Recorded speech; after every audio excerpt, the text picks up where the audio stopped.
le monde. Mhm. Très bien. Bonjour à tous. Donc, je suis Christian Martinez. Je travaille au centre de formation de la CCI Lyon Métropole Saint-Étienne-Roanne. Je travaille en pédagogie dans l'équipe d'Alexandre Ventura. J'ai eu l'occasion de travailler avec beaucoup d'entre vous, je suppose. Et puis, pour ceux qui ne me connaissent pas, tout est encore possible. On peut encore travailler ensemble à l'avenir. Voilà, aujourd'hui, ce que je vous propose, c'est un petit topo sur les pratiques de classe virtuelle, animation, mais pas seulement, également conception, adaptation. Et puis voilà. Alors, je fais simplement je me représente également à mon tour, Christian, avant que tu commences. Donc, j'ai pas mal de questions qui arrivent en même temps. Donc, je suis Charlène de la CCI Lyon Métropole Saint-Étienne-Roanne.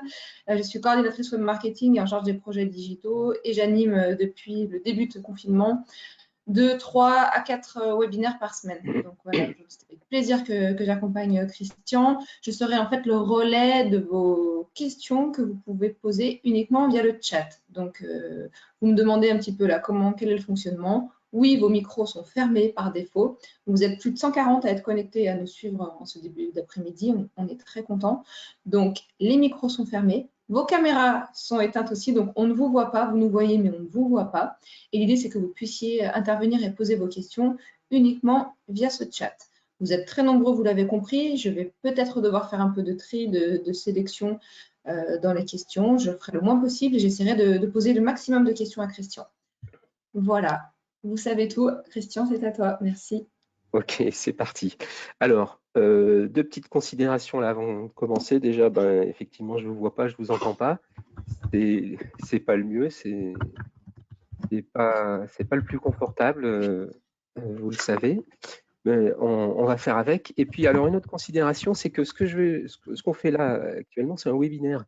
Et à la limite, ce que je vais vous faire, c'est presque un contre-exemple de ce qu'il faut faire quand on parle d'animer des classes virtuelles. Puisque une idée maîtresse quand même de l'animation de classe virtuelle, c'est d'essayer de garder le plus possible d'interactivité. Évidemment, là, quand on est plus d'une centaine, les choses ne se passent pas de la même façon. D'accord ? Voilà, on va rentrer dans le détail un petit peu. En fait, je voudrais commencer par une question que je vais vous poser et à laquelle vous allez répondre sous forme d'un sondage. Charlène, est-ce que c'est moi qui dois sélectionner le sondage? Je vais y aller, je vais le faire. Ok. Une petite question pour commencer. Donc la question, c'est parti, je la lance. Voilà. Donc ma première question, c'est qu'est-ce que ça vous fait de devoir animer des formations en distanciel? Voilà, il y a déjà pas mal de réponses. Ok, ok. Ah, on est quasiment à un tiers. Ok, cool, pourquoi pas, et ok, mais comment je fais? Tout ça, c'est un petit peu équivalent. Et puis, il y en a pour qui c'est carrément argue. Alors, je vais le fermer et On peut puis on faire va ça. juste partager pour montrer voilà, les résultats à tout le monde. Au moins, vous voyez qui... Ok, merci. On continue. Alors, le programme, les points qu'on va aborder, oups, toc. D'une part, la partie conception, adaptation, bien sûr. Ensuite, une partie sur l'organisation, une autre sur la préparation, qui est un petit peu plus technique, un peu plus légère. Et ensuite, une partie sur l'animation. Ça va aller plutôt très vite, je pense. N'hésitez pas à poser vos questions. On y va. Alors, du côté de la conception, déjà, je voudrais aborder un point, une façon de voir les formations qu'on propose en distanciel. Deux modèles, en fait, de la façon dont on peut non seulement concevoir, mais présenter ces formations. Il y a d'autres façons de voir les choses. J'ai choisi un modèle basé sur le fait qu'il y ait des intercessions ou pas. D'accord ? Par intercession, j'entends pas seulement du fait qu'il y ait du temps entre deux séances. Dans le premier modèle où on n'a pas d'intercession affichée, il peut quand même s'écouler du temps, bien sûr, entre deux séances, ou plusieurs jours, pourquoi pas.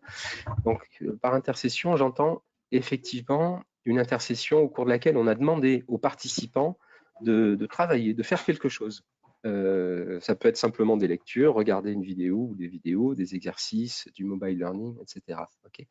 Donc ça, ce sont deux modèles différents, mais surtout, c'est à vous de vous poser la question au moment de la préparation de votre formation sur quel est le modèle que vous souhaitez utiliser, puisque dans les deux cas, le contenu des séquences sera impacté. Et c'est important de se poser la question avant, puisque c'est mieux si c'est pas improvisé. Quand au cours d'une séance, on dit pour la prochaine fois, tiens, oui, tiens, ça serait bien que vous fassiez ci et ça. C'est mieux que tout soit préparé à ce niveau-là. Okay. Alors, si on rentre un petit peu dans le détail du deuxième modèle, à savoir le modèle avec intercession, il y a un principe qui est important, il me semble, en tout cas intéressant de respecter, c'est on commence ensemble et on finit ensemble. On dit aussi on commence en synchrone et on finit en synchrone. Alors pourquoi ça? Tout ça, c'est une question d'engagement, surtout au départ. Okay, à savoir, si on demande aux participants de lire, d'aller voir des vidéos ou des choses comme ça, avant qu'on les ait rencontrés, et ça risque de pas être fait. Nous, on a pu le constater par le passé, sur certaines formations où on avait prévu que les gens puissent se documenter sur certaines choses avant de commencer. Le problème, c'est qu'avant de commencer, ça n'a pas commencé. En tout cas, même inconsciemment, tant qu'on n'a pas rencontré le formateur ou quelqu'un en tout cas qui nous dit voilà, bienvenue, c'est parti, on y va, ça n'a pas commencé, donc le travail souvent n'est pas fait, le travail qui est demandé avant. C'est pour ça qu'on parle bien d'intercession, de travail en intercession. Si jamais en termes d'organisation, ça semble poser problème, il faut justement prévoir son organisation autour de ça. Ça veut dire que le premier, j'essaie de prendre le petit bidule là, la première intercession, la première séance, ça peut être une séance plus courte, ça peut être une petite séance de 3/4 d'heure, 1 heure qui fait office de kick-off, au cours de laquelle on commence à rencontrer les gens, on se présente, on dit bonjour, on présente ce qu'on va faire au cours des sessions futures, la façon de travailler, on peut commencer déjà à s'engager sur le sujet. Ça peut être que ça, de façon à pouvoir leur dire, voilà, et pour la prochaine fois, qui sera peut-être pour vous véritablement la première séance, mais en fait, on a déjà commencé, pour la prochaine fois, vous ferez ci et ça. Et là, le taux de réussite, si on peut dire, en tout cas, le taux d'engagement est nettement plus fort. Donc ça, c'est un point important. Ok. Alors, on aime bien finir aussi sur une séance après la dernière intercession, pour des raisons cette fois-ci pas tout à fait d'engagement, encore que ça peut engager les participants à faire cette dernière intercession. Mais là, c'est plus pour des questions ensuite de projection dans la suite, quoi, de mise en application. OK. Est-ce qu'il y a des questions à ce sujet déjà, à ce stade? Vous parlez de formation. Alors, une question de Serge qui nous demande, vous parlez de formation avec des adultes ou avec des étudiants? Alors, moi, je parle de formation avec adultes, parce que c'est notre public au centre de formation. Cela dit, il y a pas mal de ces principes qu'on peut retrouver dans la formation avec des étudiants, il me semble. Par contre, je ne m'engagerai pas sur la formation avec des enfants en milieu scolaire. D'accord? Ce n'est pas ma spécialité. Donc, même si après on peut en discuter à d'autres occasions, là, je préfère pas m'engager. Là, je parle de formation pour adultes. Hein. Ok. Audrey, je n'arrive pas à afficher le chat. Est-ce normal? C'est dans le module questions, Audrey. Véronique, vous nous fournirez le support? Oui, on enverra le support à tous les participants. Peut-on démarrer par l'intercession, nous demande Thierry. Alors non, justement, c'est justement ce que dit le principe, c'est commencer ensemble, finir ensemble. On peut démarrer, on peut le faire, on l'a fait, mais le problème, c'est que quand les gens arrivent à la première session, moi j'ai eu constaté des taux lamentables, hein, soyons clairs, 10 ou 20% de gens qui ont fait ce qu'on avait demandé de faire. Et pourquoi? Parce que inconsciemment, on n'a pas commencé, quoi. Enfin, on explique ça comme ça, quoi. on n'a pas commencé, on n'a rencontré personne, on ne s'est pas dit bonjour, on ne s'est pas lancé, on ne s'est pas engagé. Okay, donc, moi, je ne conseille pas de commencer par du travail à faire sans qu'on ait rencontré, qu'on se soit rencontré. Voilà. D'accord. Isabelle nous dit, une intersession, c'est bien un moment de travail personnel de l'apprenant? C'est ça, tout à fait. Hein, je reviens ici. C'est une intersession dans laquelle on a demandé aux apprenants de faire quelque chose. Okay, si on donne du travail à faire, mais que les apprenants ne sont pas en autonomie, à ce moment-là, on rentre dans le cadre du premier modèle et on n'a que des séances classe virtuelles. D'accord, même si on leur laisse beaucoup d'autonomie, si le formateur est là, ça peut être organisé comme ça. Hein. On peut avoir une séance classe virtuelle qui est un petit peu plus classique avec du descendant, de l'interactif, etc. Puis une séance avec beaucoup d'exercices en autonomie. Mais si le formateur est là, on ne rentre pas dans le cadre du deuxième modèle. Okay, c'est pas très important. Ce qui est important, c'est de savoir où on se situe et du coup d'éviter le piège de fournir du travail avant la première séance. Okay, et puis ça permet vous de clarifier votre découpage après. D'accord. Okay.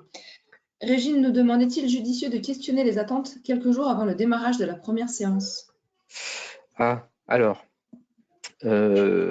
déjà, moi je préfère ne pas forcément directement questionner les attentes, même si on a l'habitude de le faire, c'est plus que l'habitude, hein, on le fait tout le temps.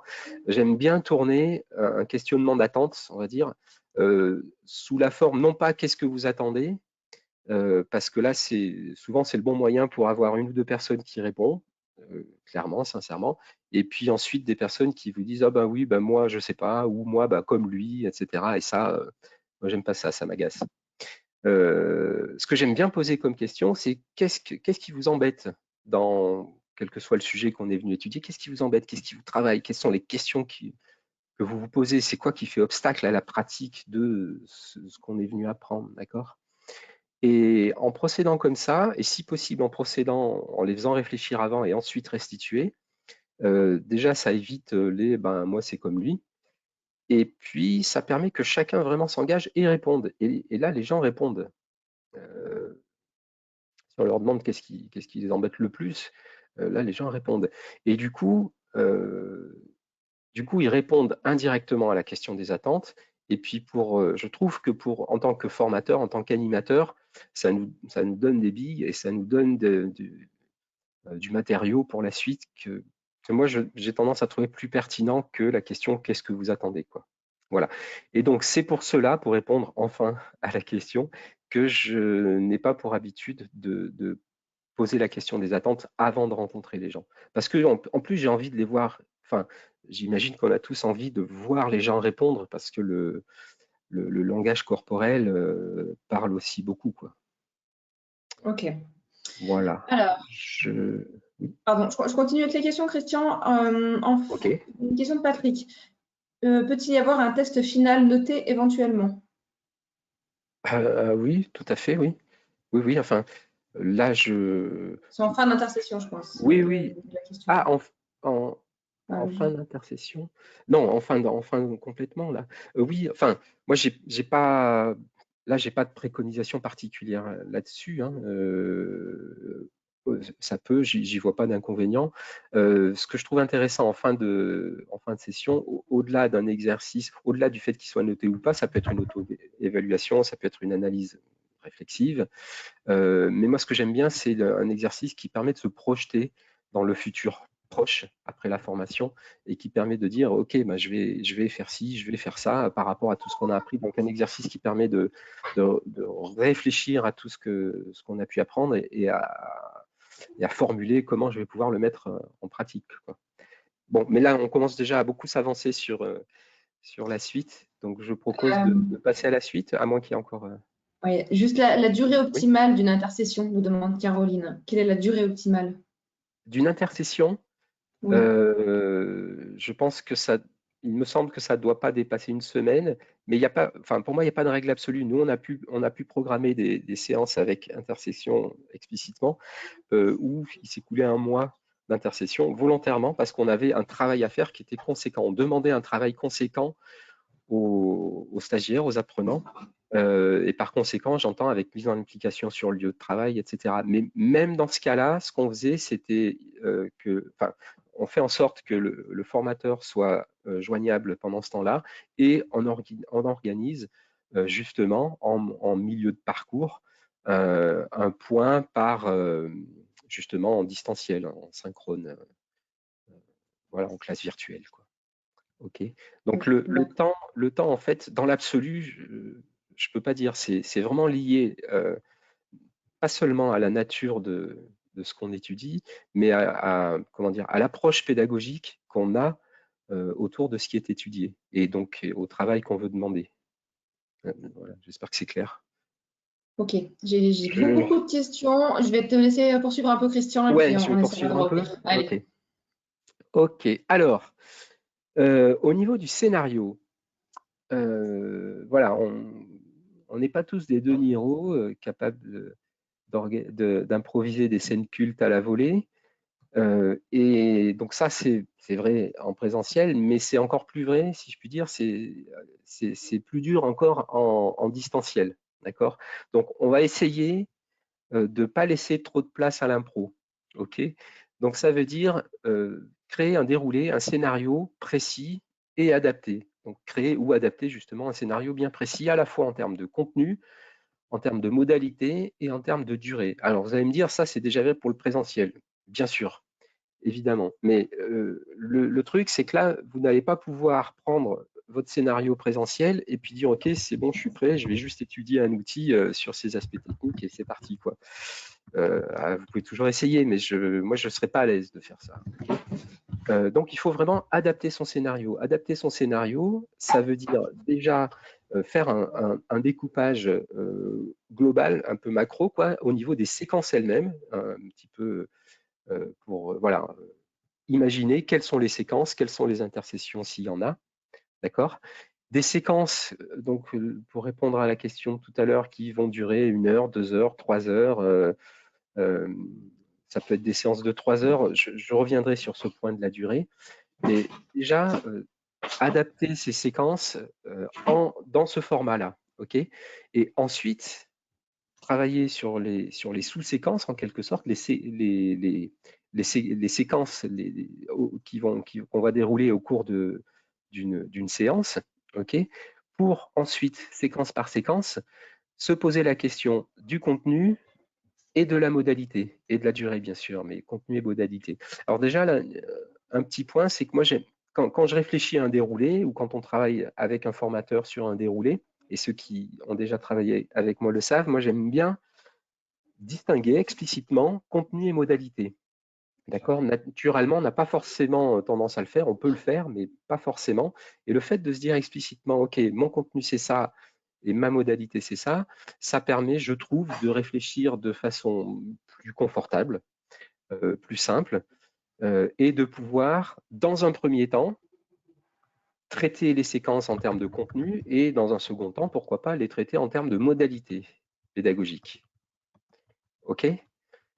Et donc là, ben, évidemment, quand on en est aux modalités, forcément, on est obligé d'adapter puisque ce qui passe en présentiel ne passe pas toujours en distanciel. Et ça, on va le développer dans la suite. Okay. En termes de contenu, par rapport à du présentiel, il faut aussi adapter, non seulement par rapport au découpage, mais également par le fait que dans un scénario distanciel, on va essayer de concentrer encore plus son contenu et d'essayer d'aller à l'essentiel. OK, on va revenir sur ce point. Sur la droite, là, 2 petites flèches, contraintes et possibilités, qui vont chacune dans une direction opposée. Là, c'est simplement une remarque. On sait que, pour ceux qui n'ont pas l'habitude, de passer à ce type de format en distanciel, c'est pas facile, ça pose beaucoup de contraintes qui sont réelles, hein, des contraintes techniques, relationnelles, etc. Mais moi, ce que je demande là, c'est tout simplement de se mettre aussi dans une autre posture, de se dire, OK, il y a des contraintes, très bien, mais il y a aussi des possibilités. Quelles sont ces possibilités? Et il y a peut-être même des nouvelles possibilités, des choses qui finalement ne se font pas aussi facilement en présentiel qu'en distanciel. D'accord? Alors, je ne dis pas qu'on va faire plus que ça maintenant, je ne le souhaite pas, mais il faut aussi raisonner en termes de possibilités, enfin raisonner, se poser comme ça, pour essayer de trouver des idées, quoi. OK. Je passe à la suite. Donc, justement, les points clés à la fois en termes de contenu et modalité. Si je dois retenir un seul point clé sur chacun de ces aspects, pour moi, au niveau du contenu, c'est aller à l'essentiel. Le temps passe vite en distanciel, le temps passe vite déjà en présentiel, mais alors, vous imaginez, en distanciel, ça passe encore plus vite parce que les communications ne sont pas les mêmes, parce que la technique, etc. Donc, il faut vraiment aller à l'essentiel. Et c'est pour ça qu'au niveau du scénario, on est obligé d'adapter, en tout cas de se poser la question point par point, qu'est-ce que je garde, qu'est-ce qui peut être transmis autrement, d'accord? Pas forcément abandonné, mais transmis autrement, ok? Si on se concentre sur l'essentiel, il y a peut-être certaines références qui peuvent être proposées en téléchargement, ça peut être des liens vers des vidéos qui peuvent être fournis, voilà.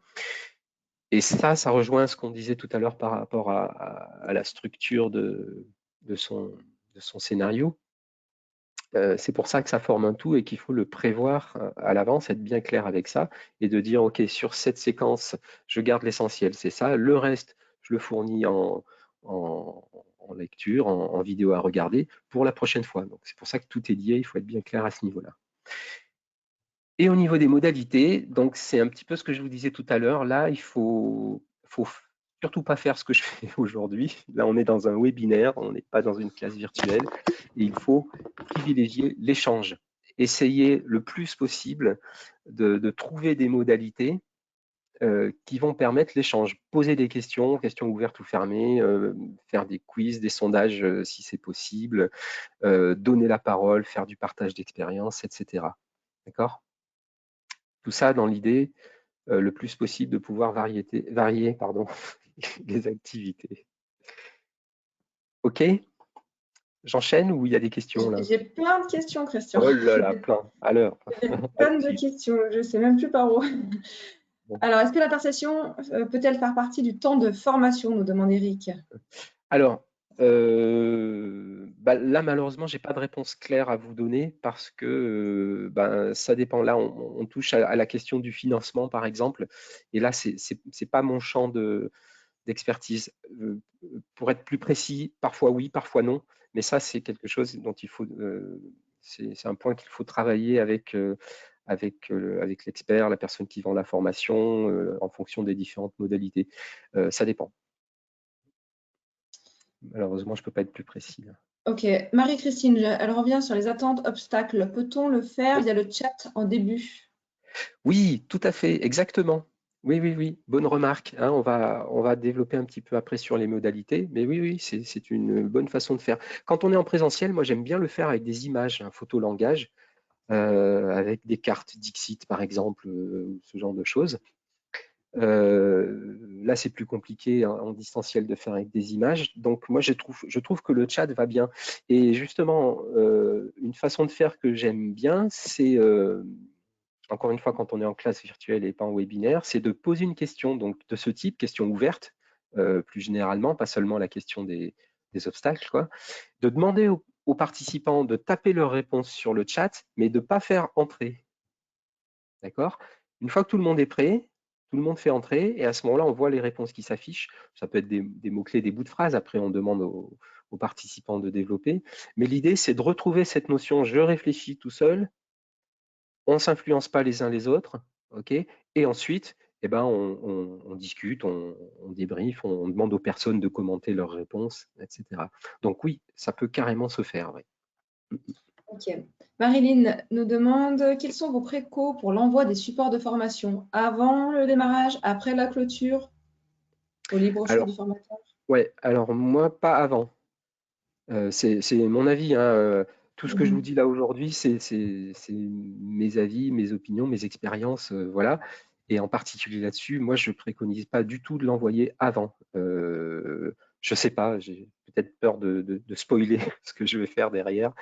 Non, plus sérieusement, je pense pas que ce soit si intéressant que ça, parce que soit ils vont pas le lire la plupart du temps, il faut être clair. Et à ce moment-là, ça sert à rien. Soit ils vont le lire et ils vont peut-être vous poser d'entrée de jeu des questions qui ne sont pas celles par lesquelles vous aimeriez commencer. Donc, voilà. Alors après, J'avoue que là, on est dans tout de suite, là maintenant, on est dans une communication à un seul sens. Il y a peut-être parmi vous plein de gens qui voudraient dire, ah bah si, c'est intéressant pour ci ou pour ça. Voilà, je veux Alors, pas trop certains le disent, hein, rentrer s'expriment là-dedans. dans le chat. Oui, C'est vrai que je relève principalement les questions et je passe un peu sur les remarques. Je suis désolée, oui, mais vous êtes 178 participants, donc c'est trop compliqué ok. de prendre et de lire toutes les remarques. J'ai une autre question de Bernadette. Que penses-tu, Christian, de l'idée de demander aux stagiaires de découvrir le formateur en amont via son site internet pour gagner du temps dans le tour de table? Et j'enchaîne aussi sur la Ah, question de Patrick, pardon, oui. qui dit: que penses-tu d'une présentation individuelle très synthétique des uns et des autres en début de séance, le fameux tour de table justement. Ah oui, oui, oui. Ah bah ça, euh, ces pratiques-là, il faut les conserver, hein. Les pratiques que vous aimez bien, il faut les garder. C'est pas une raison pour les abandonner. Il faut les adapter. On en revient à ça. Il faut les adapter, en changer les modalités. Mais euh, attention, encore une fois, moi, je suis pas en train de vous dire il faut faire comme ci, il faut faire comme ça. Voilà, je préfère susciter chez vous des questions et des réflexions pour trouver vos propres réponses. Gardez ce qui fonctionne pour vous. Simplement, il faut l'adapter, quoi. Et puis alors, Très oui, bien. pour la question de est-ce que on peut fournir un site web pour découvrir le formateur. Là, encore une fois, j'ai pas trop d'avis. Je trouve que c'est plutôt sympa et pourquoi pas, mais voilà quoi. Ok.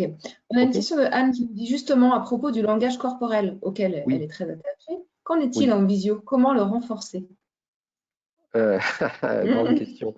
Eh ben oui, ça c'est un des obstacles forts, surtout pour certaines formations, un formateur. Je sais pas. Je sais pas comment le remplacer. Ce que je peux dire, c'est qu'on va voir tout à l'heure, quand on va développer un petit peu les différentes modalités, que sans remplacer, on va s'efforcer de renforcer les interactions. C'est vrai que c'est quelque chose qui peut poser problème, hein. Euh, ouais, en particulier dans le feedback. Je trouve que le gros manque, c'est le feedback immédiat et direct. Quelqu'un qui répond à une question d'une certaine façon, mais on voit bien que finalement, il a peut-être envie de dire autre chose. Ça, malheureusement, c'est compliqué à distance, hein. Donc, c'est pour ça que moi, du coup, ce que je préconise, c'est de faire des points encore plus que d'habitude, encore plus qu'en présentiel, ça va, tout le monde suit bien, est-ce qu'il y a des questions, est-ce que ça va assez vite, est-ce que ça va trop vite, voilà. Le feedback implicite, on l'a pas, ça revient à ça, hein, on l'a pas, donc il faut renforcer du feedback explicite, si j'ose Ok. m'exprimer ainsi. Jean-Charles J'enchaîne? nous demande, Ah, est-ce encore, encore oui, deux, oui. deux ou trois peut-être. Jean-Charles nous demande, est-ce qu'on a des sites, des applications à recommander? Alors j'en parlerai tout à l'heure, oui, tout à fait, Ok. deux, trois applis que j'aime bien pour faire du distanciel, oui. Est-ce que tu veux nous parler aussi de la durée des intercessions ou je te pose la Euh, question tout de suite, c'était la durée minimum d'une intersection? Alors, la durée minimum des intercessions, ça rejoint tout à l'heure la question de la durée maximum des intercessions. Ça dépend de votre plan pédagogique en quelque sorte, d'accord. Il faut, si on demande du travail, il faut au moins 2, 3 jours, même si D'accord. c'est une simple lecture, d'accord. Isabelle Sinon, disait, peut-on oui. faire une séquence le matin et une autre l'après-midi? Compliqué. Ah, alors là, c'est encore autre chose. Là, c'est sans intercession, évidemment. Mais moi, ça me paraît pas indiqué. C'est fatigant comme modalité, hein. Là, je vais commencer à vous épuiser bientôt, là, hein, donc je vais essayer d'aller d'aller un peu plus vite, mais c'est fatigant. On a une surcharge cognitive qui peut être importante. On a un sujet qui est pas forcément simple, évidemment, sinon on serait pas en formation, enfin, en tout cas, qui peut être complexe. Voilà, on essaye de comprendre malgré le filtre de l'écran, des micros, etc. On a des exercices, tout ça, donc c'est vite fatigant, hein. Si les conditions sont mauvaises, en plus, conditions de réseau, d'image, de son, ça peut être très fatigant.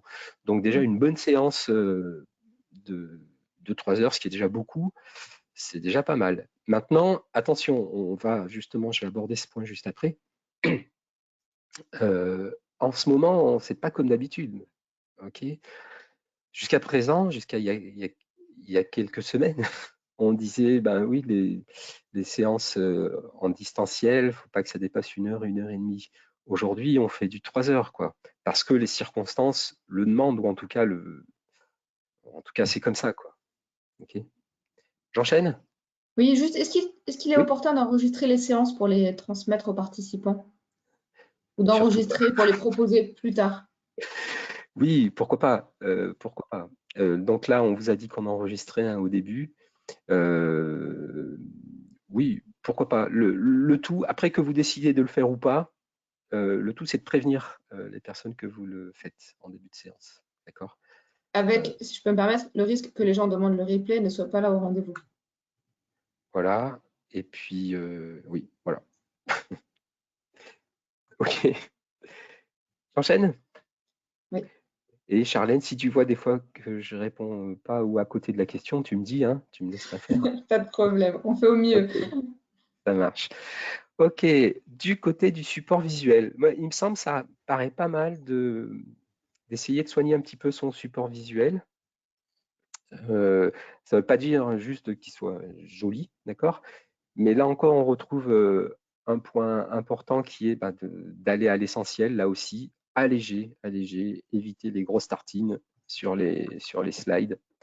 Encore une fois, c'est une question de charge cognitive, hein. J'ai une grosse tartine à lire, en même temps j'écoute quelqu'un avec en plus un micro qui des fois peut marcher bien ou pas. Euh, ben non, on va éviter. Ok. Et puis des images bien parlantes, ça change pas beaucoup, mais en distanciel c'est important aussi.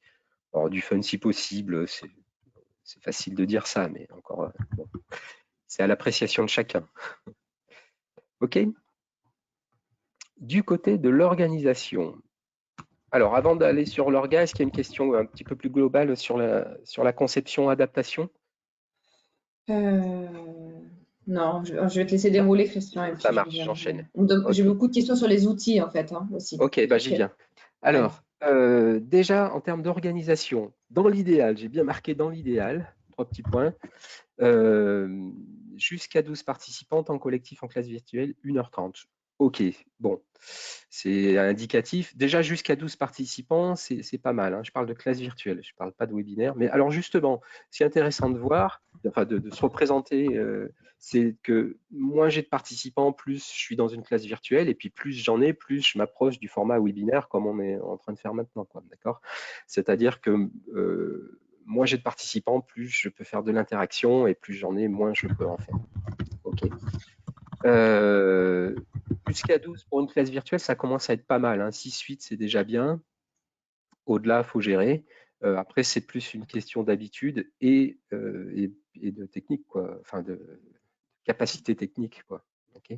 Donc 6-8, ça me paraît déjà bien. Alors, cela dit, en ce moment, les formations qui sont organisées en distanciel, ben, il y a quand même beaucoup de gens qui sont, enfin, d'apprenants, quoi, qui sont pas favorables à ce mode de formation. Et du coup, je suis pas certain qu'on remplisse énormément de formations comme ça, quoi. Ok. Alors, temps collectif en classe virtuelle, 1h30, ça c'est ce qu'on disait jusqu'à présent. Aujourd'hui, on voit du 2 heures, du 3 heures. Bon, ok. Alors attention, hein, c'est costaud. Si c'est plus long, si on est sur du 2-3 heures ou plus, euh, c'est comme en vrai, hein, faut pas avoir peur de ménager une petite pause au milieu. On prend 10-15 minutes de pause, on va souffler, on va boire un coup, et puis et on revient un petit peu plus frais, quoi. Ok. Mhm. Alors, bon, ça je le mets quand même, même si c'est euh, juste du pratico-pratique et c'est peut-être pas forcément les formateurs qui s'en occupent, mais c'est important de pouvoir bien donner les indications de connexion. Alors, un premier message avec programme, date, durée, ça c'est classique, hein, ça ne change pas du présentiel. Une relance quelques jours avant, pareil. Par contre, ce qui est important et qu'on n'a pas d'habitude, c'est le petit message un peu avant la séance, 15-30 minutes avant la séance, pour redonner les infos nécessaires et en particulier les infos de connexion. D'accord? Parce que ça arrive, ça y est, je ne sais plus, je l'avais dans un mail, je ne sais plus où c'est. Bon, ben, voilà, là, paf, on l'a tout de suite sous la main. Ok, passons. Alors, préparer sa salle. Alors, on se demandait tout à l'heure, on avait la question quel outil? Moi, ma réponse, c'est celle-là. Vous utilisez l'outil avec lequel vous êtes à l'aise. Alors, si aujourd'hui vous n'en connaissez pas, bon, ben, on va vous donner deux, trois indications. Mais sinon, c'est vraiment l'outil avec lequel vous êtes à l'aise qui sera le mieux. Même si c'est un outil super simple et en apparence limité comme Jitsi, par exemple, que je préconise, qui est un outil ultra simple et direct de chat vidéo, mais qui comporte quand même un partage d'écran. Si c'est ça qui vous met à l'aise, pas de problème, il faut partir là-dessus, quoi. Vous avez de l'audio, du vidéo, du chat, du partage d'écran, dans les deux sens, aussi bien de la part de l'organisateur que des participants. Voilà, si ça vous va, il faut partir là-dessus. Si vous voulez des choses un petit peu plus élaborées, donc il en existe pas mal. Aujourd'hui, ceux qu'on préconise, il y a Webex qu'on a donc au centre de formation, dans les centres de formation CCI. Donc on a des licences pour ça. L'avantage, c'est un outil pour lequel on a les licences, on a un support technique, etc. C'est pas forcément le plus simple, mais si vous ne savez pas quoi utiliser, si vous n'avez rien d'autre, on peut partir là-dessus. Sinon, un outil que j'aime beaucoup, c'est un outil qui s'appelle Webroom, que j'utilise habituellement quand je fais des classes virtuelles, et qui est un gratuit full web qui permet de charger des documents, des vidéos, de faire des groupes, des sous-groupes, enfin plein de choses très très sympas. Voilà, je vous invite à aller voir et à l'essayer. C'est un très chouette outil. Okay. Christian, est-ce que l'on Oui, propose Webex, nous, aux formateurs CCI Formation? oui. Oui, voilà. Oui. Non, parce que la CCI, Eric nous dit la CCI propose tous ces outils. Alors, Jitsi, c'est gratuit, je crois. Oui, est-ce qu'on propose ces outils-là? Oui. Alors oui, enfin, c'est pas tellement qu'on les propose, c'est qu'on les préconise, sachant que Webex, effectivement, on a des licences et Voilà. que si vous ne savez pas quoi utiliser, vous pouvez demander une salle virtuelle Webex. Alors, j'ai quand même tendance à diriger sur Webroom parce que vous êtes plus autonome. Webex, ça veut dire qu'il faut que quelqu'un vous programme la réservation de la salle et puis il faut se faire à l'outil qui n'est pas simple quand même. Hein. Ceux qui ont suivi le webinaire, on a fait le webinaire Webex, c'est pas pour rien. Donc voilà, mais ces outils, on les préconise. Et puis il y en a d'autres. Ce qui peut être intéressant, c'est d'avoir un outil complémentaire. Déjà, avoir un outil de classe virtuelle, Webex, Webroom, Jitsi, autre chose. On a vu du Zoom. Alors bon, en ce moment, avec les Beaucoup infos de sur... questions sur le chat, là, sur Zoom, hein, justement. Pourquoi vous ne parlez pas de Zoom? Quel est votre avis sur Alors, Zoom? je ne parle pas de Zoom parce que, voilà, j'en parle. Mon avis sur Zoom, c'est que quand je l'ai essayé, et d'un côté ou de l'autre de la caméra, on va dire, c'est super bien, c'est fiable, c'est costaud, machin. Par contre, avec toutes les infos qu'il y a en ce moment sur les failles de sécurité, etc., moi, je me sens pas à l'aise pour le conseiller. Maintenant, si les gens aiment l'utiliser, très bien, quoi. Moi, en complément peut-être, Christian, ce que j'aime dire sur ce sujet, parce qu'on m'interroge beaucoup aussi sur cet Mm, outil. En effet, il est facile d'accès. Alors, il est limité à 45 minutes en gratuit, hein, certains de mm, vous l'ont dit sur le chat. Tout dépend un petit peu le sujet et la thématique. En effet, derrière Zoom, c'est une petite start-up qui s'est fait complètement dépasser depuis le début du confinement, qui s'est fait pirater, on le sait. Après, voilà, tout dépend un peu de la confidentialité des données que vous traitez. mm, Et mm. après, je suis complètement d'accord avec toi sur la maîtrise de l'outil. Il faut choisir l'outil avec lequel on est à l'aise, on se sent bien pour animer pendant plusieurs heures. Ouais, c'est clair. Juste une petite aparté là sur partage d'écran, partage de fenêtre, comme j'ai mis. Tous ces outils permettent de faire du partage d'écran. Ne faites pas du partage d'écran, faites du partage de fenêtres. OK, parce que vous n'avez pas envie que les participants voient votre fond d'écran, vos icônes, machin, vos mails qui arrivent, tout ça. C'est pas super. Donc faites bien du partage de fenêtres. Hein. Normalement, ça permet de faire la même chose, mais on est limité à la fenêtre de l'application que vous décidez de partager. OK. On Alors, reste 2 petites oui, minutes peut-être, Christian, sur tous ces oui, outils. Et on dit, et pourquoi pas Teams et pourquoi pourquoi pas, oui, pas oui. Discord. En effet, il y en a d'autres. Oui, alors pourquoi pas. Pardon, tu voulais répondre, Charlène? Je vais juste citer en Oui, effet Tixeo, c'est aussi un des participants qui en parle. Tixeo, oui. c'est un outil de visioconf qui a aussi été validé par l'ANSSI, l'Agence nationale de la sécurité des systèmes informatiques. C'est OK. payant pour l'instant, pendant cette période de confinement, c'est un outil qui est gratuit, Tixeo, et voilà, qui était vraiment validé en termes de sécurité des données. Mhm. Oui. Et puis pour ce qui est de Teams et Discord, alors Teams, je suis pas hyper à l'aise avec, hein, mais je crois savoir, ça m'embête de dire des choses comme ça parce que effectivement, j'ai pas de réponse dans l'autre sens, mais que c'est un petit peu plus embêtant à utiliser par rapport au fait que soit Microsoft est lié à Office, etc. Si je dis des bêtises, dites-le. Enfin, dites-le, faites-le savoir. Alors, moi, Et j'en ai de puis, très bons retours de Teams ouais, en complément de ce que tu dis. J'ai de très bons retours, surtout en effet, mm, c'est vraiment lié avec l'applicatif Windows et mm, tous les outils. mm. Donc, j'ai de très très bons retours sur Teams. Et Webroom, est-ce qu'il est limité dans le temps? Nous demande. Non, il n'est pas limité en temps, il est limité en participants. Mais en ce moment, la limite est de 12 ou 15, donc vous êtes D'accord. tranquille. Est-ce qu'on peut faire des sondages dans Webroom? C'est sur le planning qui Non, nous on ne peut demande. pas faire de sondage directement dans Webroom comme on a pu le faire ici, si ce n'est que j'ai dû en zapper, bon, c'est pas grave. Non, on ne peut pas. Mais il y a d'autres outils qui sont sympas. Je vous invite à aller faire un petit tour dessus. Donc, Et puis, on me Discord. demandait pour Discord. Alors, Discord, oui, mais Discord, c'est sympa, hein, c'est nos gamins qui l'utilisent principalement, et ça marche bien. C'est solide, hein, vu ce qu'il y a derrière, mais c'est pas hyper convivial. Pour rentrer dedans, je trouve l'interface d'accès est quand même pas super simple quoi, par rapport à un Jitsi quoi, ou un truc comme ça. Ok. Oui, alors, Jitsi, pas mal de coupures aussi. Enfin, j'ai bien Ah étudié oui, tous ces outils là, en ce moment. Il y a pas mal de coupures. Par contre, c'est la rapidité, la facilité de mise en place qui est vraiment top.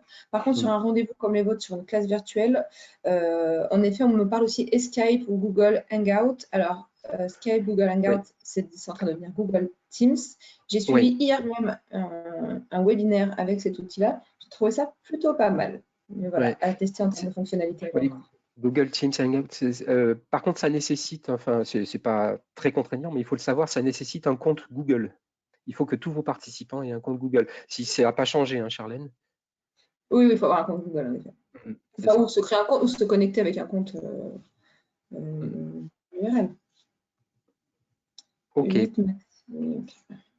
j'enchaîne. Allez. Alors, au Alors, préalable, juste, oui, pardon. pardon, Corinne nous dit GoToMeeting aussi, en effet. Là, nous utilisons l'outil GoToWebinar, c'est l'outil webinar. GoToMeeting, c'est l'outil de classe virtuelle de LogMeIn.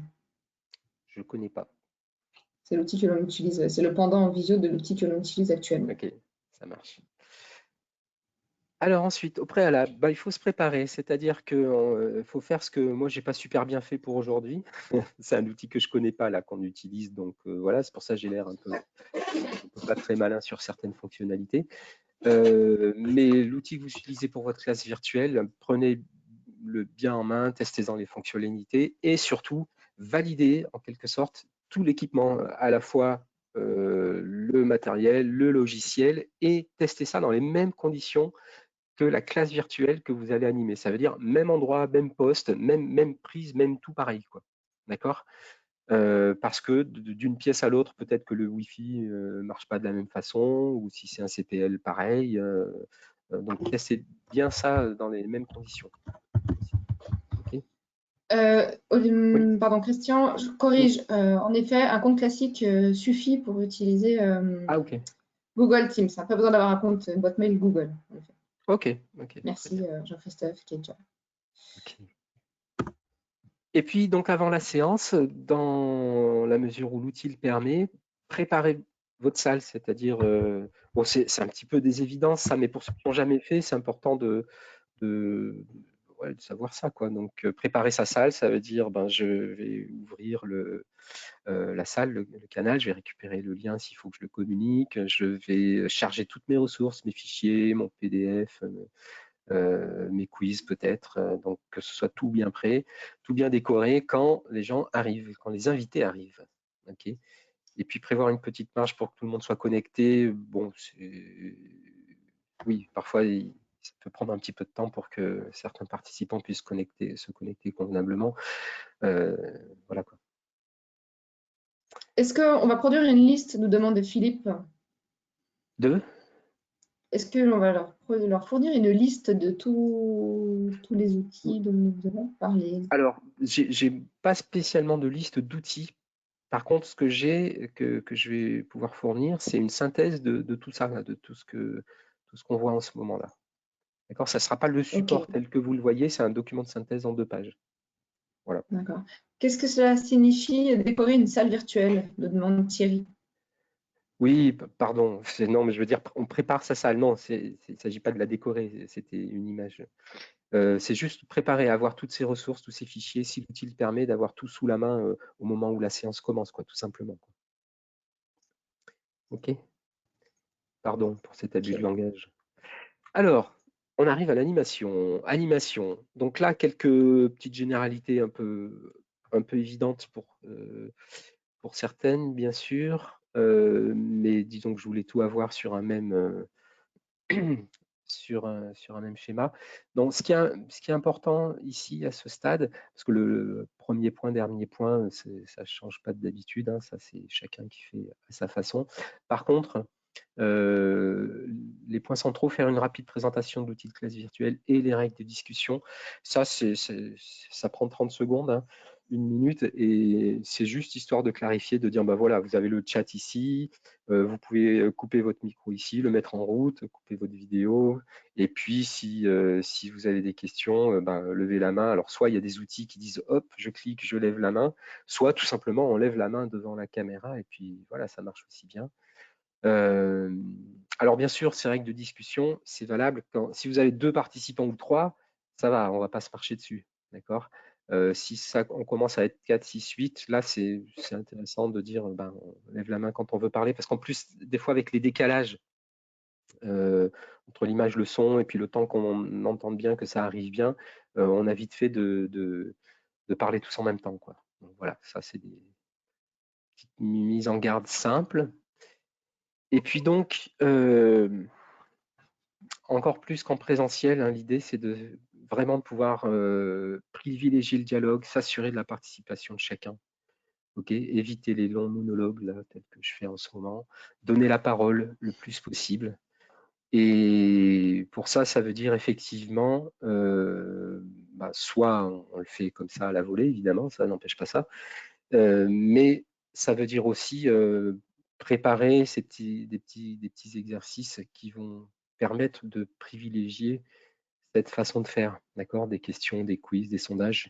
J'ai mis dans le coin la petite ampoule, commencer par une question, un quiz, un sondage, ça peut être effectivement sympa de commencer sa présentation de cette façon-là, parce qu'on est d'entrée de jeu dans un mode interactif, et puis on donne la parole à tout le monde, et puis ça permet déjà de privilégier, enfin de favoriser l'engagement d'entrée de jeu, d'accord? Déjà que chacun s'exprime, quoi. OK. Alors, on va Christian, faire... Oui. excuse-moi, sur cette partie quiz sondage, quel outil pour réaliser des sondages, demande Fanny? Alors, ça dépend des outils que vous utilisez. S'il Il n'est est pas possible, intégré, si la fonctionnalité n'est pas oui. intégrée dans le logiciel. Si c'est pas intégré, alors il y a une possibilité, c'est d'utiliser Klaxoon, par exemple. OK? Donc Klaxoon, c'est un super outil qui a beaucoup évolué récemment. Au départ, pour ceux qui connaissaient, ça permettait de poser une question, des sondages comme ça. C'était déjà très sympa, hein, on y accède avec le smartphone, on voit tout de suite l'analyse. Aujourd'hui, ça permet beaucoup plus de choses que ça. Ça permet de préparer tout un tas d'exercices jusqu'à des espèces de petits jeux avec les contenus qu'on va fournir. Donc il y a du travail à faire, hein, bien sûr, mais c'est très sympa, c'est très bien présenté, c'est propre comme tout, enfin, c'est très chouette. Et donc ça, je vous invite à aller voir parce que ça peut être un complément intéressant de votre intervention en classe virtuelle. C'est-à-dire, vous pouvez du coup très bien avoir un outil simple en classe virtuelle et à côté un klaxon qui permet de lancer un sondage, un brainstorming, ce genre de choses, quoi. Okay. Alors du coup, je me rends compte que j'ai raté la question 2 du sondage. Est-ce que ça vaut encore le coup de la poser? Tiens, je regarde.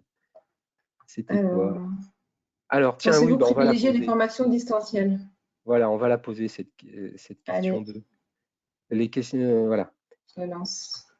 Donc, pour tous ceux Donc, qui n'ont pas réussi à répondre tout à l'heure, vous faut cliquer directement en fait sur l'écran. On vous laisse quelques secondes, mais pas trop longtemps non plus. Voilà. Inutile de répondre dans le chat, hein, mais directement. Et en même temps, j'en profite pour vous appeler Klaxoon. C'est Klaxoon. Klaxoon. Voilà. ok, alors on a la moitié de vos temps, mais on a déjà quand même un grand favori qui se détache. Donc, Ouais. En majorité, vous pensez privilégier les formations distancielles avec du travail en intersession. OK, très bien. Très bien. Donc, ça veut dire que il faut penser son déroulé, son séquençage autour de cette modalité. Et moi, je trouve que c'est une bonne idée. Il ne faut pas donner trop de travail parce que plus on en donne, moins on a de chances que ce soit fait. Mais ça permet justement sur les sessions synchrones, hein, quand on est avec les participants, de se concentrer sur justement ce qu'on disait tout à l'heure, soit sur l'essentiel, soit sur de la discussion, du débat, du partage d'expériences, etc. Okay. Alors, oui. Oui, alors en autre outil pour faire des sondages, certains nous parlent de Google Forms, bien sûr, en outil gratuit. Idem chez Microsoft. Peut-on aussi utiliser Kahoot? K-A-H-O-O-T. Kahoot, oui, Kahoot. mais j'avoue que je ne me rappelle plus bien, donc je sais pas quoi vous dire. Il y a aussi WooClap. WooClap, W-O-O-C-L-A-P. WooClap. WooClap, c'est ça, oui. C'est gratuit. Kahoot, c'est un outil que j'ai pu tester, mais pas récemment. Dans ce genre-là, le dernier qui m'a impressionné, c'est Klaxoon. OK. Alors, favoriser les interactions, hein, donc on a mentionné ça. Et puis, ça peut vouloir dire plein de choses. On a déjà mentionné pas mal de façons de faire. Ne pas hésiter à interpeller les participants, mais ça, ce qui passe déjà en présentiel, il faut le transposer, hein, il faut le faire, interpeller les participants, donner la parole, vérifier régulièrement la compréhension. Et évidemment, vous allez me dire ça, on le fait déjà en présentiel, oui, très bien, mais c'est encore plus important de faire ça en distanciel, hein, parce qu'on mentionnait tout à l'heure l'absence de feedback, de langage corporel, etc. Essayez de répondre rapidement aux questions ou aux mains levées. Hein. Je sais bien qu'aujourd'hui, encore une fois, ce n'est pas le bon exemple, mais quand vous êtes en classe virtuelle, essayez de répondre rapidement. Alors, répondre rapidement, ça ne veut pas dire forcément donner tout de suite la réponse, surtout si la réponse nécessite un développement un peu important, quoi.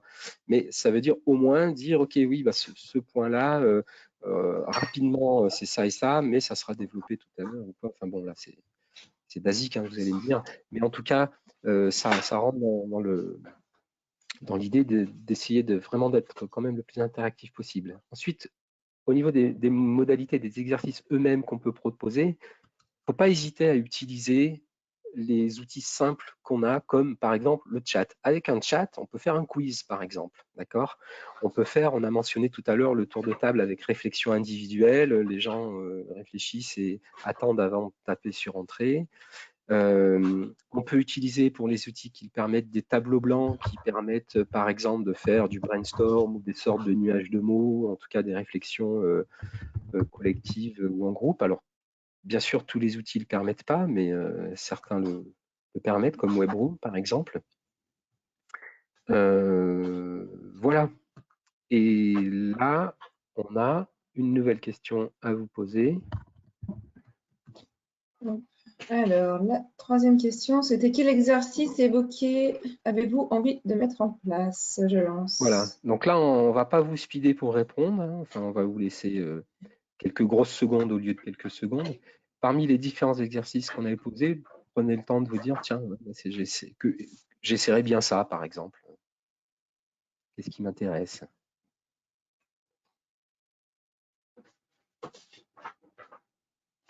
Est-ce que le sondage peut servir de feuille d'émargement? Nous demande Thierry. J'en profite, je traite quelques questions au passage. Je pense pas. Je pense Quelle pas. solution tu préconises Question là-dessus, on m'a déjà posé la question. Ouais, là c'est pas moi qui suis bien placé pour vous répondre. Aujourd'hui, on peut être amené à demander aux formateurs de fournir une attestation, une sorte d'attestation sur l'honneur, hein, en disant, oui, il y avait machin, un truc, là, tout ça qui était présent. Mais je ne sais pas où ça en est là tout de suite. Il est possible qu'ensuite on demande d'une façon ou d'une autre aux stagiaires plus tard de signer quand même une feuille d'émargement. Je ne sais pas où en sont les financeurs, quel seuil de tolérance il y a aujourd'hui sur cette question-là en ce moment. Là, je suis désolé, je ne peux pas vous répondre de façon claire et précise. Ok, bon, bah, tout ça, c'est partagé, c'est plutôt super bien. D'accord, donc oui, c'est plein de petites pratiques. Là, volontairement, vous imaginez sûrement qu'il y a plein d'autres façons de faire des petits exercices interactifs simples avec les outils simples de chat, de visio, etc. Et justement, c'est ça l'idée forte là. Et quand je vois que toutes les réponses ont entre un tiers et la moitié quasi de gens qui ont voté, bah oui, c'est ça l'idée. C'est essayer d'utiliser ces petites choses simples pour agrémenter sa formation, la rendre la plus vivante possible, même si on ne va pas retrouver la fougue et l'ardeur dont vous pouvez faire preuve en salle de formation. Ok, alors, je reviens, je ferme toc le sondage. Alors, pour tous ceux qui n'ont pas réussi à répondre, là, vous êtes plusieurs dans le chat, il suffit simplement de cliquer normalement sur une ou plusieurs options. Donc, certains ont réussi sur les premières questions, n'arrivent pas sur la suite. Je ne sais pas, vous êtes quand même plus de 61% à avoir voté. Donc, bon, tant pis, on va avancer quand même. En Ok, cliquant, ça ne fonctionne pas. Okay. alors je passe à la suite et la fin d'ailleurs. Voilà. Alors, une dernière remarque avant de répondre encore à d'autres questions, hein, bien sûr. Une dernière remarque dont je tiens à vous faire part, c'est que moi, ce que je constate en ce moment, et soit directement, soit du fait pour des séances de travail avec vous, quoi, avec différents formateurs, avec les uns et les autres, c'est que quand même en ce moment, du fait des conditions compliquées et voire extrêmes qu'on connaît en ce moment, il y a quand même vraiment une bonne dose de bienveillance parmi tous les gens avec qui on peut être connecté et travailler à distance comme ça. Et pour moi en formation aussi, d'accord. Donc tout le monde sait qu'on essaye de faire ça au pied levé, qu'on n'est pas forcément rodé à ces pratiques. Tout le monde y met du travail, de la bonne volonté. Et je trouve que justement, il y a une bienveillance qui fait que les choses se passent bien. Donc, je dirais, il ne faut pas avoir peur de se lancer.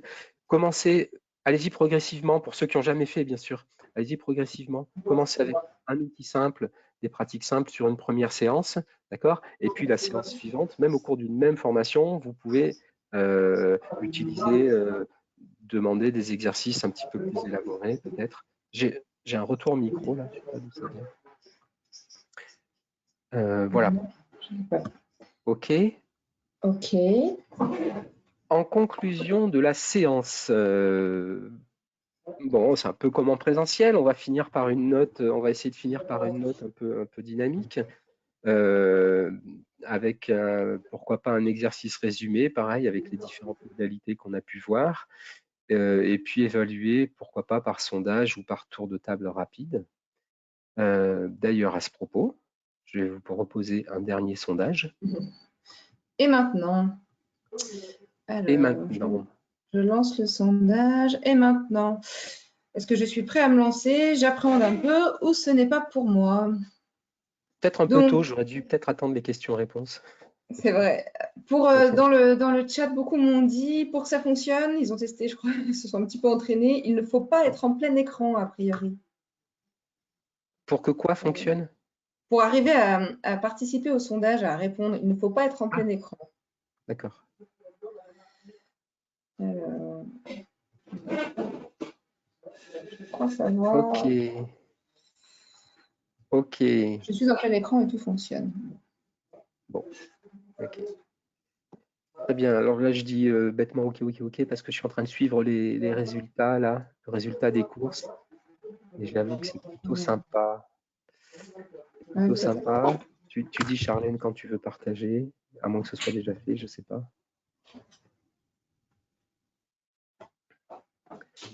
Ok. Qu'est-ce qu'on fait là? On montre le résultat du sondage ou c'est fait? Alors, excuse-moi Christian, j'ai compris d'où venait la voix que vous entendiez. Certains me disaient j'entends une autre voix. Donc, je ferme le sondage, c'est tout bon? Est-ce que, oui, est-ce qu'on peut voir le résultat? Pardon. Je ferme et je partage. Regardez, vous êtes 71% à dire que vous êtes prêts à vous lancer. Voilà, donc ça c'est super, ça me fait plaisir. Alors si ça se trouve, vous étiez 85 avant mon intervention, donc là ça me ferait moins plaisir. Mais c'est bien, c'est bien. J'appréhende un peu, bah oui, évidemment, on appréhende tous un peu, enfin tous, non pas tous visiblement, mais ça me paraît normal. Et puis 1%, ce n'est pas pour moi, bah oui, c'est pas forcément pour tout le monde ce type de modalité. En tout cas, enfin 71% qui sont prêts à se lancer, ça c'est bien, ça fait plaisir. Ok, bah voilà, je crois que j'ai fini. Du coup, eh ben, on va revenir sur les questions, réponses, enfin les questions, commentaires. Alors, je vais partir d'en bas. Je suis désolée, mais vous êtes, je le redis, vous êtes 172, donc Vas-y donc. c'est la contrainte. Donc Alors oui, moi, j'ai pas l'heure, hein. Il faut que j'arrête, hein. il est 15h04. Après, tant que les gens sont là, je pense que si tu en es d'accord, Christian, on peut rester quelques minutes de plus. Ah bah oui, bien sûr, bien sûr. Répondre à vos questions. Voilà, donc ceux qui veulent partir, on vous remercie. Et puis ceux qui ont encore un peu de temps, on essaie de répondre. Alors, est-ce un sondage propre à GoToWebinar? Donc la fonctionnalité que nous avons partagée, oui, c'est une fonctionnalité présente dans l'outil GoToWebinar. Et nous avons pu personnaliser, bien évidemment, les questions. Donc certains se sont déjà lancés, nous disent. OK, du coup, je vais remonter. D'ailleurs, s'il y a des remarques complémentaires, des choses importantes Ouais. que vous jugez importantes, que j'aurais pas dites, qui vous paraît important de partager avec les autres, allez-y, hein. Alors, on nous parlait tout à l'heure de posture. Je me suis permis de répondre en off dans le chat. Certains nous disaient Oui. pour qu'on voit plus de gestuelle ou une posture, que pensez-vous de l'idée de se mettre debout, au fond je dis attention pour le confort de l'intervenant, du formateur, surtout sur une formation qui peut durer 1 à plusieurs heures. Et puis pour la visibilité, on se voit Oui, et puis bien mieux parce pour qu'on le a les son. visages proches. Et puis bien Oui, évidemment pour le son. Après, si on a et des pour le casques. son. Mais si vous êtes à l'aise avec ça, franchement, moi, j'y vois pas d'inconvénient. Et puis, déjà, j'ai pas à dire ça, mais en plus, je trouve que c'est une bonne idée. Si vous êtes davantage dans votre dynamique, si vous avez besoin de bouger, de vous exprimer, allez-y, faites-le. Un truc qui peut être sympa aussi, parce qu'on parle de trucs tableau blanc, partagé, machin. Ok, mais il faut arriver à dessiner avec une souris, hein, sur un tableau blanc. C'est sympa. Marie-Christine nous demande, pouvez-vous faire un essai debout pour voir l'effet, le non-verbal, etc. Pourquoi ça serait moi qui ferais ça? Parce que moi, j'ai pas de recul, j'ai un mur derrière moi, Christian, je suis désolée. Ok. Alors, est-ce que vous m'entendez là? Au loin, très, très loin. Alors, je reprends mon casque. Et ce que je voulais dire aussi, ce qui peut être, là, vous m'entendez, c'est bon? Ce qui peut être sympa aussi, si vous êtes à l'aise avec ça, et si vous avez accès à ça chez vous, c'est pas toujours évident, c'est d'avoir votre tableau blanc, genre un paperboard ou un tableau blanc, je sais pas quoi. Derrière vous, vous faites le cadrage avec la caméra et tout, ce qui vous permet d'appuyer votre argumentation comme en salle, en écrivant sur votre tableau blanc, et les gens le voient. Enfin voilà, ça c'est rigolo. Pourquoi? Enfin c'est rigolo. Ça peut être sympa aussi. Pourquoi pas si vous êtes à l'aise avec ça. Moi je pense que tout ce qui vous met à l'aise et qui peut interpeller les participants et qui peut renforcer le lien qu'il peut y avoir entre vous et les participants, tout est bon à prendre, hein.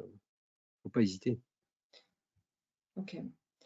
Est-ce qu'il y a une plateforme qui permet aux apprenants de partager leur écran? C'est une question Oui, d'Alain. tout à fait. Une plateforme la plus simple qui soit, Jitsi, permet aux participants de partager leurs écrans. Et c'est important. Et c'est important parce que dans pas mal de formations, finalement, ça vous permet de donner des exercices à faire qui peuvent être sur, je sais pas moi, un document Word, par exemple, qui peut être fait en intercession ou pas. Et puis ensuite, ça permet de dire à un des participants, ben tiens, vas-y, montre-nous ce que tu as fait, hop, partage d'écran. Du coup, le participant montre et commente et tout le monde, et tous les autres entendent.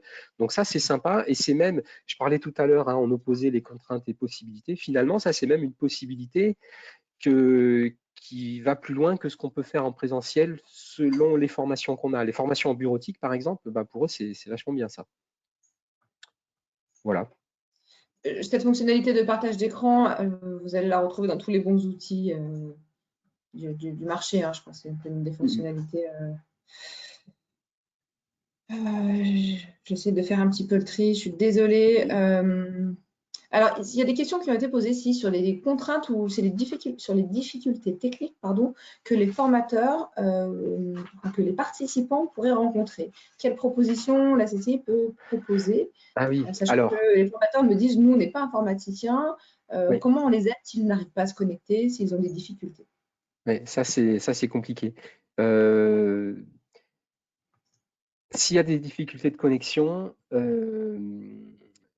le problème, c'est que malheureusement, souvent, on n'est pas maître de ça. Enfin, je veux dire, on peut pas. Quelqu'un qui a une mauvaise connexion, par exemple, qui coupe tout le temps, ben, c'est difficile de toucher à sa configuration. Donc, les choses les plus simples à faire, c'est limiter la bande passante en coupant sa vidéo, par exemple, voir son son et puis son micro et le réactiver quand on doit parler. OK? Et ça, en général, ça résout les problèmes de bande passante. Après, j'ai pas une très grande expérience sur les aspects techniques non plus hein, là-dedans. Après, on peut utiliser des plateformes qui sont plus fiables, hein. En début de confinement, par exemple, une plateforme comme Jitsi avait beaucoup de mal. D'autres plateformes comme Webroom aussi, au début, ça marchait pas très bien parce que tout le monde a été pris de court, bien sûr, et ces plateformes ont été prises d'assaut. Aujourd'hui, ça marche mieux. Mais n'empêche que les problèmes de bande passante peuvent se poser pour les connexions plus limitées. Donc, à ce moment-là, il faut couper vidéo, etc. Sinon, si ça marche pas du tout, malgré tout, souvent, ce qu'il faut faire, c'est se déconnecter, se reconnecter. Et auquel cas, ben, ça va se mettre à marcher. Et puis après, c'est utiliser des plateformes plus fiables, effectivement, comme par exemple WebEx dont on parlait tout à l'heure. Euh, voilà, malheureusement, là, j'ai pas beaucoup plus d'avis que ça à donner. Charlène, si tu as Oui. des recommandations. Alors, c'est vrai qu'utiliser les grosses plateformes du marché, moi, donc, nous travaillons aujourd'hui ce webinaire. Alors, j'ai eu quelques retours de personnes qui avaient des problèmes de fonctionnement, mais je sais que techniquement, GoToWebinar pour faire des webinaires ou GoToMeeting, c'est un des leaders internationaux sur ce créneau-là. Je sais que c'est un outil qui fonctionne. Et lorsqu'il y a un problème de son ou d'image, je sais à 99,9, je dirais même à 100%, que le problème, il ne vient pas de l'outil, mais il vient du participant. Donc, une fois qu'on a envie de vérifier le son, que les pare-feux soient bien ouverts pour que les mails arrivent bien, que l'antivirus, une fois qu'on a fait un petit peu tout ça, après, c'est aux participants, d'où l'intérêt de faire des tests un petit peu en amont, mais voilà, les outils sont quand même de plus en plus simples et de plus en plus accessibles, donc pas trop de raisons que ça ne fonctionne pas. Et puis, alors, ça me fait penser, il y a certains de ces outils, c'est le cas de Jitsi par exemple, et Webroom aussi, je pense, Webex, c'est le cas aussi, qui permet aux participants de joindre par téléphone la classe virtuelle. D'accord. Donc, si le canal son ne marche pas du tout en Oui, informatique, quoi, bah, ça peut passer par le téléphone. Okay. En plus de l'image, alors, bon, vous allez me dire si en plus l'image ne marche pas du tout, ça devient problématique. Mais là, oui, je c'est sais que. ce que je voulais vous dire et compléter peut-être. En effet, si l'image est brouillon, c'est pas agréable, mais ça passe. Par contre, si le son n'est pas fluide, ça y a rien de plus désagréable Ouais, et c'est on terrible. abandonne vite. Par contre, j'avais une question de je ne sais plus qui que j'ai lu dans la tonne de questions qui me demandait est-ce qu'on peut se passer de l'image? C'est compliqué. C'est compliqué de suivre à distance, je trouve. Enfin, je ne sais pas si tu partages mon avis, Christian, mais même sur des webinaires de 30-45 minutes, c'est bien plus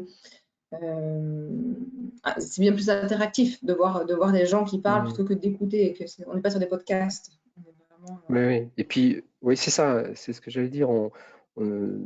Nos formations, on les adapte déjà pour ce format-là. Elles sont, enfin, à moins d'un très gros travail d'adaptation, elles sont pas prévues pour être juste entendues. Si on peut même pas voir le support ou quoi, non, là, pour moi, c'est pas possible. Enfin, ouais. c'est compliqué, quoi. J'ai une très bonne remarque de Georges qui nous dit qu'il faut bannir la formation à distance si l'animateur principal n'a pas une bonne connexion Internet, une bonne bande passante. Il ne faut même pas essayer, en Oui, fait. Celui qui est oui, perdu dans la campagne ou qui n'a pas de réseau, il vaut mieux pas le faire. oui, oui. Malheureusement, là, au niveau du réseau, c'est le maillon qui doit absolument bien fonctionner. Oui, ça, c'est clair. Mm. Un petit Et retour sinon, d'expérience, oui, pardon, un petit retour d'expérience de Gaëlle qui peut être intéressant pour les faire travailler en sous-groupe. Elle fait, je fais les groupes et je leur propose de travailler en sous-groupe via WhatsApp ou oui, Messenger. Bien sûr, oui. elle coupe le micro dans la salle. Oui, ça Et c'est il très faudrait... bien. Et Webroom aussi permet de faire travailler les gens en sous-groupe. C'est vachement bien. Sur Webroom, vous avez la possibilité de créer plusieurs sous-groupes.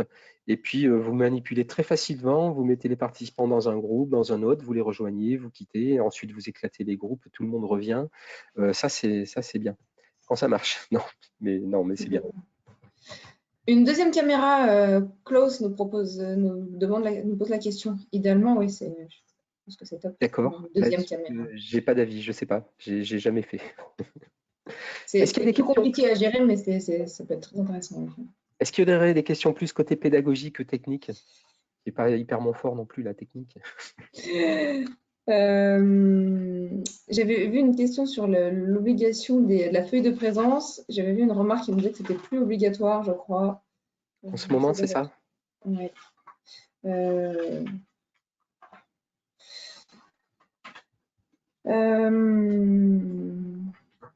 sais plus.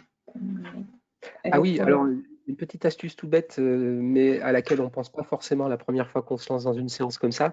Coupez toutes vos notifs sur votre machine. D'accord? Il n'y a pas un mail qui vient popper, faire blip blip pendant que vous êtes en pleine explication, mot d'avion sur les machins, etc. Restez concentré, machin. Alors évidemment, j'en ai pas parlé, mais c'est évident, essayez dans la mesure du possible, d'être dans un endroit calme et où on ne va pas venir vous déranger. Mais ça, on y pense. Mais c'est les notifs du PC, on n'y pense pas toujours, quoi. Voilà. D'où l'importance de sélectionner un écran nettoyé et de partager juste une application et non pas tout son écran. Petite Exactement. astuce. Voilà.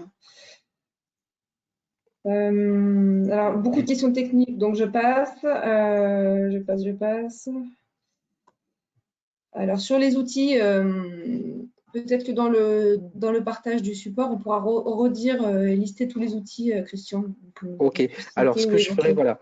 Du coup, on ne vous l'enverra pas tout de suite. Je compléterai avec les quelques outils qu'on a mentionnés. Et puis, on vous enverra ça, du coup, après. Rapidement, quand même. Alors, une question pédagogique de Lisiane, je Oui. l'intercepte au passage. Auriez-vous un exemple d'une session que vous avez fait en présentiel et comment vous l'avez changé en virtuel? L'idée, c'est de... Sur la méthode, je suppose.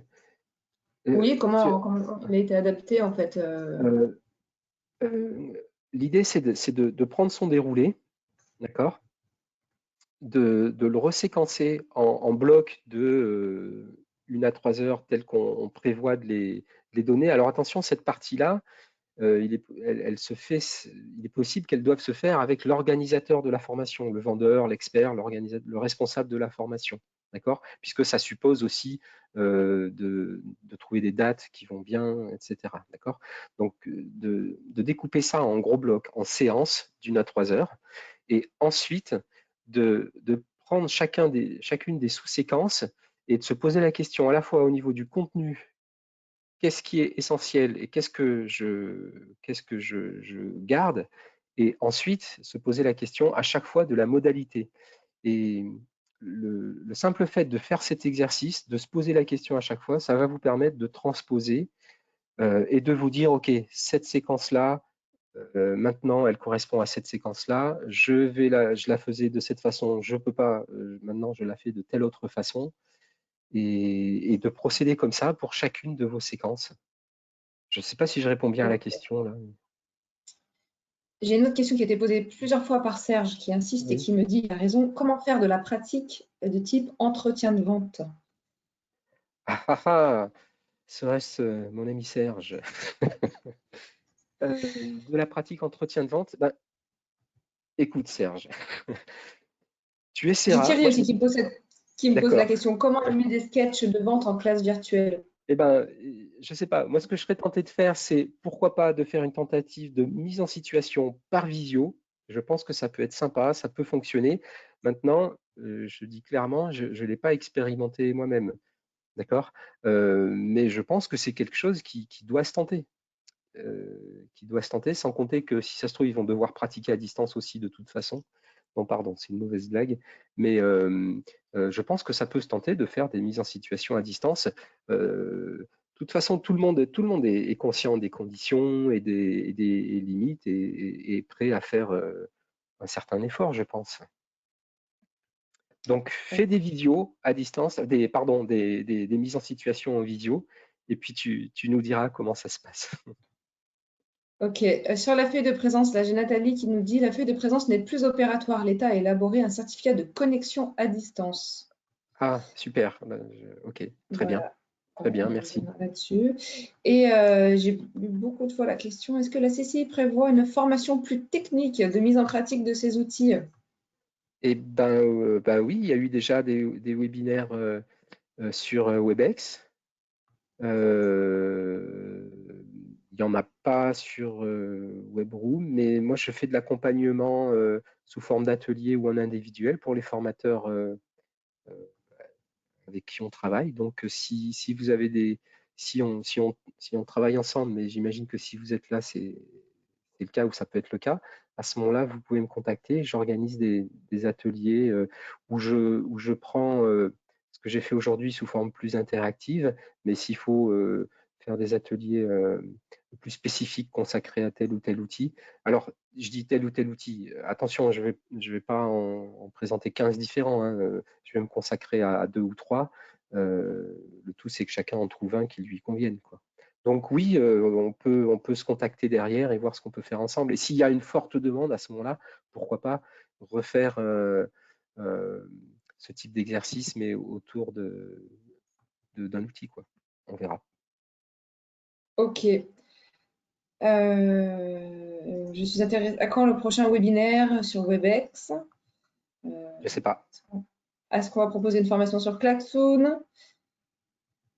Non, pas à ma connaissance, mais Comment contacter Christian Martinez? c'est moi. c.martinez@lyon-métropole.cci.fr. Voilà. Contactez-moi, écrivez-moi. Voilà, de toute manière, il y a un mail à tous les participants Voilà. qui sera Alors, envoyé. du coup, j'en profite. Pour ceux avec qui j'ai jamais travaillé, donc moi, ma spécialité, c'est quand même la pédagogie et les outils en présentiel. D'accord. Même si ben voilà, là, on est passé à toute autre chose. Donc, ma spécialité, c'est les outils et les méthodes en présentiel, dont une spécialité sur les jeux de formation, les jeux formatifs, les jeux qu'on utilise en formation. Et donc, si c'est des choses qui vous intéressent pour après le confinement, pourquoi pas, vous pouvez aussi me contacter, sachant que je suis par ailleurs, j'ai une autre activité à part celle de faire de la pédagogie au centre de formation. Je suis auteur de jeux, donc je le précise parce que du coup, il y a des liens entre les deux, et c'est pour ça que j'ai pu créer pas mal d'outils et pas mal de jeux ou d'outils ludiques pour des formations sur des tas de sujets variés. Certains d'entre vous ont eu l'occasion d'en essayer quelques-uns. Voilà. Voilà, je fais ma pub. Mais tu as raison, Christian, j'ai partagé avec tous les gens qui sont encore connectés. Nous avons encore 123 personnes en ligne, c'est vraiment très, très bien. D'accord, J'ai partagé ton adresse mail directement, donc voilà, beaucoup de gens disent je suis très carrément. intéressée par les jeux. Quid de l'adaptation des jeux de cartes en classe virtuelle, nous demande Ah, Thierry. punaise, alors ça, je sais pas. Non, là, j'avoue, je sais pas. Je réfléchis à ça depuis quelques temps. J'essaye de trouver un moyen. J'ai rien trouvé qui me plaise et qui me convienne. Donc, voilà, si je trouve quelque chose, je le ferai savoir. Mais non, là, je suis désolé, je sais pas. Et ça m'embête bien parce que j'aimerais bien y arriver. Alors, il y Ok, a des outils, Georges hein, me des dit. trucs. Pardon. Il y a des outils, des Allez, choses comme Tabletopia ou alors Board Game Arena, des choses comme ça, mais qui sont consacrés à des jeux qui existent déjà. Euh, Et puis après, il y a des outils comme, comment ça s'appelle, les wargamers utilisent énormément cet outil, je ne me rappelle plus le nom, mais qui nécessite un gros boulot d'adaptation. Donc, quelque chose de simple où il suffirait de dire je scanne mes cartes et derrière je fais quelque chose, là, j'ai pas trouvé. ok. Juste une petite précision, Georges nous dit que Klaxoon fait des formations gratuites quand on s'inscrit. Oui, en ce moment, Klaxon, c'est gratuit là pendant 3 mois. Franchement, allez voir, hein, c'est vachement bien ce qu'ils proposent. Est-ce qu'il faut une licence? Voilà, on vient de répondre. Ok, il est 15h22, je pense qu'on peut peut-être s'arrêter là. Les gens nous Ok, quittent petit à petit. ok. Merci, merci à tous dans le chat. Merci. Merci à tout le monde. J'espère que j'ai pu répondre à vos questions et vos attentes et que ça vous booste un peu. Merci Charlène. Merci à tous, c'était très intéressant. Je termine le webinaire et je vous dis excellent après-midi. À bientôt. Au revoir.